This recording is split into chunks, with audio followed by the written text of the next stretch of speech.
आशा करते हैं आप सभी अच्छे होंगे। मेरा नाम है हृदय कुमार वर्मा और मैं आज आप लोगों के लिए लेकर आया हूँ एक छोटा सा टॉपिक और इम्पॉर्टेंट टॉपिक, जिससे क्वेश्चन भी बनते हैं, जिससे डायरेक्ट इसके बारे में पूछा जाता है। तो आज हम कवर करेंगे इसी को। हमें आशा है कि यहाँ से आपको बहुत कुछ सीखने को मिलेगा, तो प्लीज़ इस वीडियो को शुरू से लास्ट तक जरूर देखिएगा और इसे अपने दोस्तों के साथ जो शेयर कीजिएगा, ताकि वे भी यहाँ से बहुत कुछ सीख सके। और एक बात और, अगर आपने मेरे पिछले लेक्चर्स नहीं देखे हैं तो आप वहाँ जाइए और उस लेक्चर को देखिए, वहाँ से भी आपको बहुत कुछ सीखने को मिलेगा। तो हम बात करने वाले हैं वैद्युत द्विध्रुव की। विद्युत द्विध्रुव या वैद्युत द्विध्रुव, हम इसकी बात कर रहे हैं। देखिए, ये होता क्या है, बहुत ही सिंपल सा लॉजिक है, बहुत ही सिंपल सा इसका डेफिनेशन है। अगर हम कहें कि आपके पास दो आवेश है, एक 4 कूलाम का प्लस 4 कूलाम का और एक माइनस 4 कूलाम का। इनके बीच की जो दूरी है बहुत ही कम है, हम कहें कि बहुत ही कम है, 0.000 कुछ ऐसे एक करके इनके बीच की दूरी क्या है, बहुत कम है। हम नहीं कह रहे हैं कि ये दूरी यही है, आपको सवाल में कुछ और भी देखने को मिल सकता है। ठीक है, तो हम एक एग्जाम्पल के लिए बस कर रहे हैं। तो इनके बीच की दूरी क्या है, बहुत ही कम हो, तो ऐसे आवेश युग्म को हम क्या बोलते हैं, वैद्युत द्विध्रुव बोलते हैं, या ऐसे निकाय को वैद्युत द्विध्रुव बोलते हैं। अगर हम बात करें निकाय का, तो हमने पिछले क्लास में आपको बताया था निकाय होता क्या है। तो जब भी कहीं पर दो या दो से अधिक कण मिल जाते हैं, दो या दो से अधिक लोग मिल जाते हैं, तो वह जो उनका एक समूह होता है उसी को हम लोग क्या बोल देते हैं, निकाय बोल देते हैं।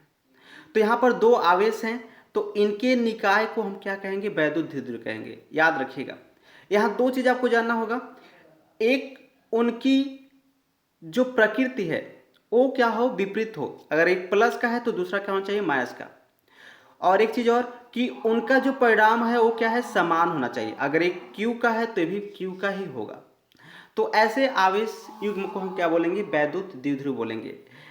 एग्जाम्पल में आप देखेंगे तो यहां पर आपका HCl है, ठीक है, HCl। यहां पर HCl प्लस का होता है और Cl क्या होता है, माइनस का होता है।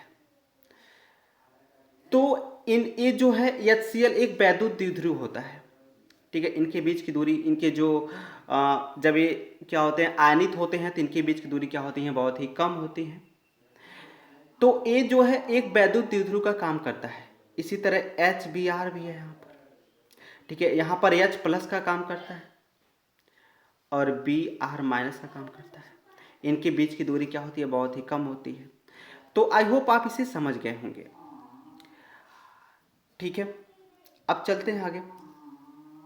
अगर हम बात करें वैद्युत द्विध्रुव आघूर्ण का, इलेक्ट्रिक डायपोल मोमेंट, उसे वैद्युत द्विध्रुव को हम क्या बोलते हैं, इलेक्ट्रिक डायपोल बोलते हैं, और इसको क्या बोलेंगे, इलेक्ट्रिक डायपोल मोमेंट। वैद्युत द्विध्रुव आघूर्ण क्या होता है, तो सिंपल सा इसका भी फंडा है। आप आवेश है आपके पास, एक प्लस क्यू का और एक माइनस क्यू का। ठीक है, हम सुविधा के लिए, क्योंकि इसका आगे बहुत यूज है, तो इसलिए हम इसके बीच की दूरी को हम लोग ले लेते हैं 2D के रूप में। ठीक है, अब क्यों ले रहे हैं 2D, आप आगे इसको समझ जाएंगे जब आगे आप इसको पढ़ेंगे, क्योंकि इसका आगे यूज है, तो कैलकुलेशन में आपको बहुत ही आसानी होता है इसको लेकर के चलने में। तो वैद्युत द्विध्रुव आघूर्ण किसे कहेंगे, तो आपके पास किसी एक आवेश को आप ले लीजिए, किसी भी एक आवेश को, आवेश आवेश को नहीं, आवेश के परिणाम को। यहां भी क्यू प्रमाण का आवेश है, यहां भी क्यू। ठीक है, और वैद्युत द्विध्रुव आघूर्ण को हम लोग P से क्या करते हैं, डिनोट करते हैं। तो P इक्वल टू आपका हो जाएगा, एक सेकेंड, थोड़ा हम इसको इरेज कर लेते हैं। हाँ, आपका हो जाएगा P इक्वल टू, यानी जो वैद्युत द्विध्रुव आघूर्ण होगा वो क्या होगा, एक आवेश का परिणाम, एक आवेश का परिमाण गुणे आवेशों के बीच की दूरी, आवेशों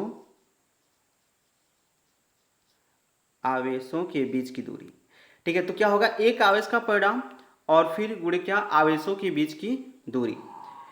तो आप यहां पर अगर आपके पास एक डायपोल है, एक वैद्युत द्विध्रुव है, इलेक्ट्रिक डायपोल है, एक प्लस क्यू का और एक माइनस क्यू का, और इनके बीच की हमने डिस्टेंस क्या ले ली, 2d ले लिया। तो आपको पता है जो वैद्युत द्विध्रुव आघूर्ण होगा वो क्या होगा, P equal to Q into 2d। कहने का मतलब क्या है, अब इसको और थोड़ा सिंप्लीफाई करेंगे आप, तो P इक्वल टू 2qd, ये आपको मिल जाएगा। इसी को हम लोग क्या बोलते हैं, वैद्युत द्विध्रुव आघूर्ण बोलते हैं। इसको डिफाइन आप कैसे करेंगे, तो सिंपल से इसका डिफाइन है, सिंपल से इसको डिफाइन कर सकते हैं।